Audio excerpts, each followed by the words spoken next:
So at first glance this Chili Peppers riff sounds simple, but Frusciante sneaks in 3 genius moves that take it from basic to absolutely brutal. This is Can't Stop.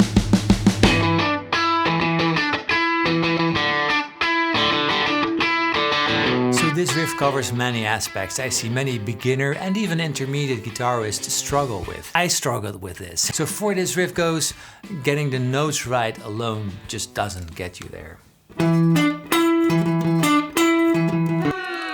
Here's why this iconic riff is actually really tough to nail. Part 1. Syncopation. This riff follows what I call the maggot brain chord progression. E minor to D to B minor and C. But Frusciante is not playing these chords. At least he's only playing the root note of every chord. And I actually just played it wrong, because if you listen very closely you can hear that open D string instead of a fretted 5th note. So it just sounds different. Listen to this.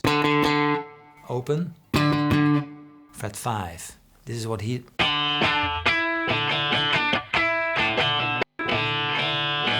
That sounds like an open D. Also, here's the live footage of him playing that open D string.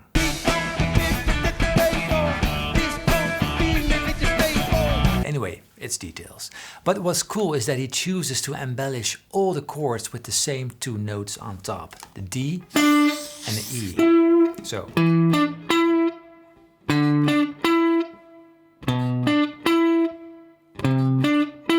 But the second time he repeats those 2 top notes, he plays them heavily syncopated.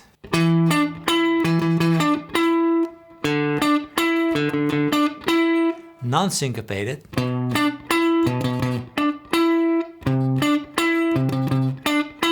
You see what a difference it makes. And that syncopated feel is just so groovy, especially combined with those bass notes, because you get this.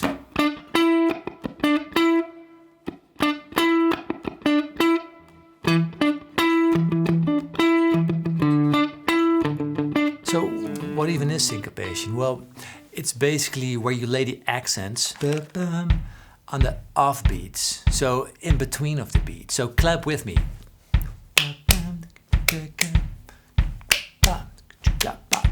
Those second 2 claps are falling in between of the 8th notes.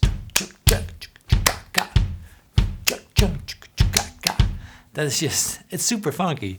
And Frusciante uses syncopation all the time. Under the bridge, highly syncopated. Scar tissue, syncopated. Other side, syncopated.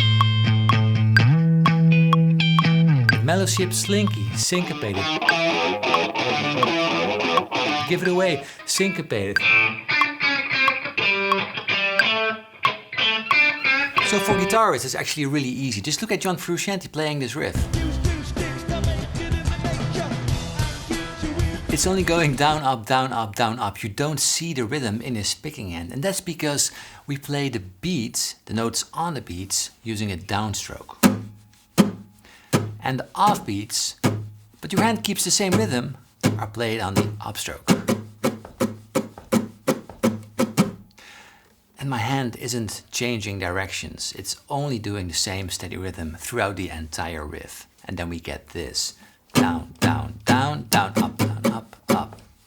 Down, down, down, down, up, down, up, up. And to make the bar complete, the last 3 bass notes are played with an up, down, up movement. And then we get this. Down, down, down, down, up, down, up, up, up, down, up.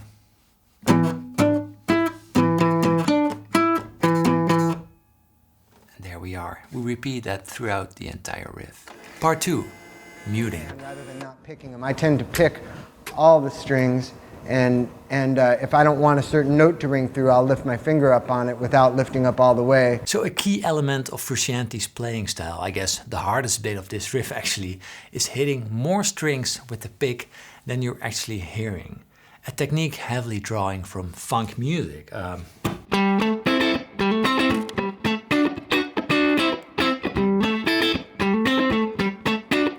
So it gives that percussive or more rhythmic character to the guitar, and that paired with syncopation is a huge element of the sound of the Chili Peppers. And you can hear that very well in this riff, because instead of playing the notes like this, he plays them like this. Let's also switch to the bridge pickup for that more aggressive sound. So now our index finger is making sure nothing else is ringing apart from the string we want to hear. And we do that for all the notes in this riff, and we need some class A finger gymnastics to pull this off.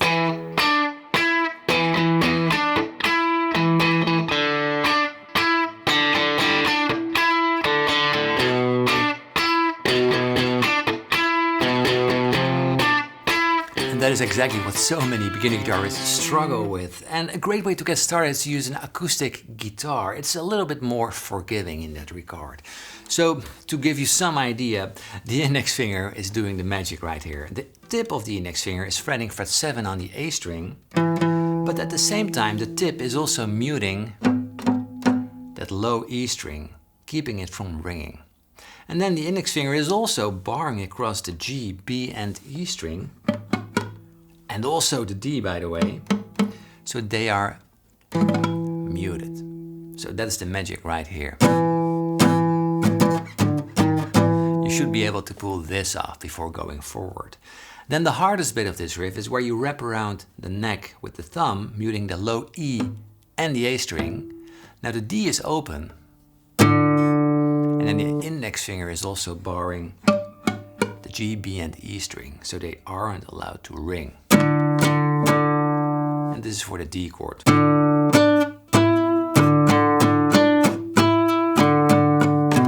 And then right after that you can fret 7 on the low E with your thumb. That's what Frusciante does as well as fretting the C with the thumb.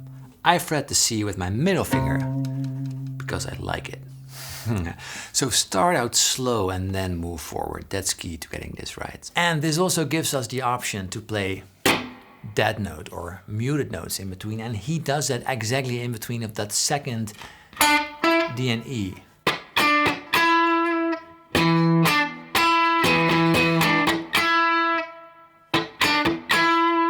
It's super cool, and it's kind of ironic. To get that aggressive sound, you have to be really subtle. Pressing too hard, and you will hear more than just that one note you want to hear. Pressing too soft, and you get all the unwanted noise. It's really tricky to find that balance, and that's something beginners often struggle with. Just listen to how... just listen how much oomph there is in the riff, like hidden between the notes. It's just adding a sort of an extra punch to every note. It's just crazy.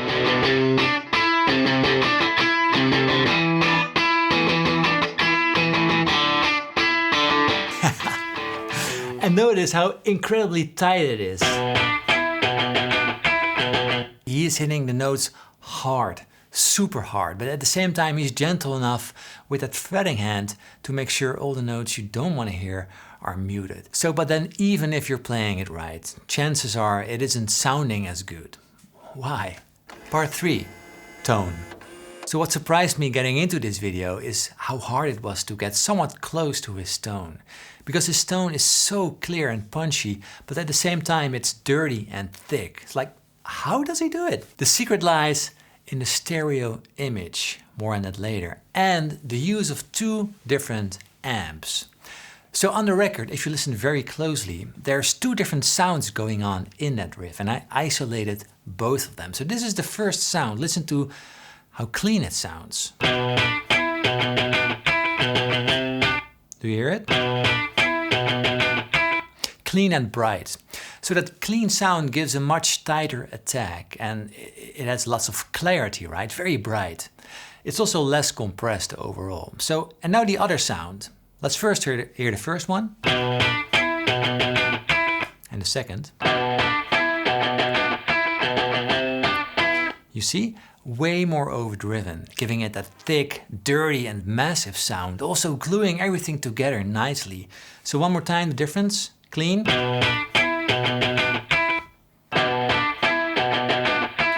And if you play them together, well, that's pretty good.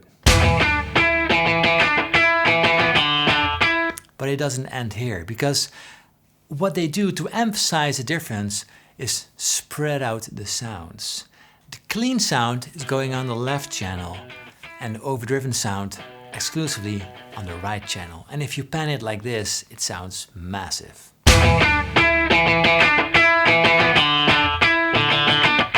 So my best guess is he's using 2 Marshalls. Well, I have 0 Marshalls, so what I did. My signal is going through the Boss CE1, a pedal John Frusciante loves to use as a preamp. So there's no chorus or vibrato coming from the pedal. We're just using it to crank the signal before hitting the amps. And then the left signal is feeding into the Tone King or Royalist for that more clean and spanky sound.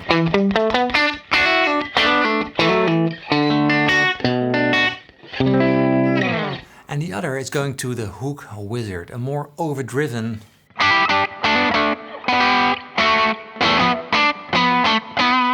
tone. And if I combine them together, well, we get this. 1 to the left, 1 to the right. And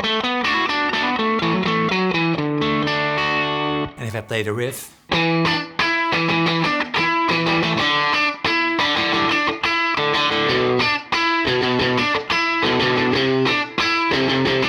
2 amps, and I love it. It's my new thing.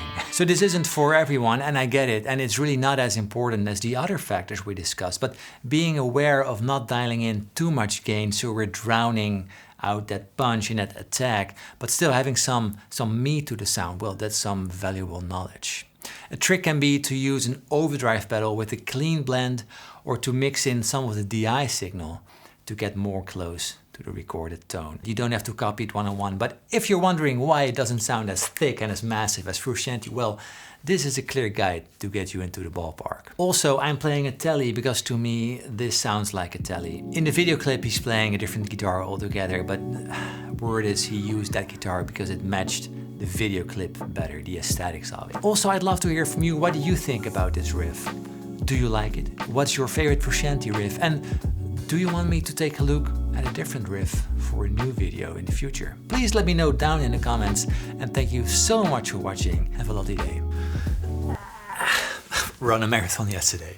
Anyway, a little personal message. So I love playing and teaching the guitar. It's honestly a privilege that I am able to do what I do for a living. But these days it feels a little bit like YouTube is making it harder and harder, and that's partly because of the algorithm. Do this 1-minute exercise and it will transform your playing. Secondly, making videos like this where we discuss a song. I mean, it's highly likely this video will get claimed for just playing the riff, which makes it more and more difficult to find a really good balance.